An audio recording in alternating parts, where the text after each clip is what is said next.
જય શ્રી કૃષ્ણ, રાધે રાધે. ફરીથી સ્વાગત છે મારું મિની વ્લોગમાં. તૈયાર થઈ ગઈ છું અને રિયાને એની ઘરેથી લેવા ગઈ. ત્યાંથી તરત જ અમે ભાઈના શોરૂમે ગયા, કારણ કે નવરાત્રી આવી રહી છે તો અમારે કરવું હતું પ્રી નવરાત્રી શૂટ.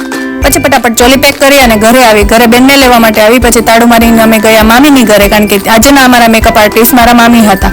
કહેવાય ને, ઘરના જ ગુવાન ઘરના દાખલા. ચોલી પણ ઘરની હતી અને મેકઅપ આર્ટિસ્ટ પણ ઘરના હતા. મારે બંને મામીને મેકઅપ અને હેરસ્ટાઈલ આવડે છે. ફટાફટ આવી ગયા મામીની ઘરે અને જમીન નવરા થઈને બેસી ગયા મેકઅપ કરવામાં. સૌથી પહેલા મામીએ મને મેકઅપ કર્યો અને અહીં બેન રિયાને સુવડાવતી હતી, પણ કોઈ છોકરા સુતા નહીં. પછી શું, છોકરાઓને મુખ પડતા અને અમે લાગી ગયા મેકઅપ હેરસ્ટાઈલ કરવા. મામીએ પણ મેકઅપ કરી લીધો, બેને પણ મેકઅપ કરી લીધો અને ખલાલો આખા રૂમમાં કરી દીધો. જો 4 મંડાઈ પડે. 2 વાગ્યાના રેડી થવા બેઠા તો 5:30 વાગી ગયા અને છોકરાઓ સાચવતા મેકઅપ હેરસ્ટાઈલ ને 3 જણીઓ અમે રેડી થયું. પછી ફટાફટ ગાડી લઈને અમે નીકળી ગયા ગાર્ડનમાં, કારણ કે અંધારું થઈ પહેલા અમારે ફોટા પાડી લેવા. ગયા ગાર્ડનમાં અને ફટાફટ ફોટોગ્રાફી વિડીયોગ્રાફી કરી લીધી. બાય ધ વે, તમને અમારો લુક કેવો લાગ્યો કમેન્ટ કરીને જરૂર જણાવજો. અહીં રિહાન રિયાઈ ગયો, કારણ કે એનો ફોટોશૂટ કોઈ કરતું નહોતું અને એને કોઈ ફોટા પાડવા નહોતો દેતો. નવરાત્રી ફોટોશૂટ જોવો હોય તો મારી બીજી આઈડી નીચે મેન્શન કરી દઉં છું, એમાં જોઈ લેજો અને આ ફોલો કરવાનું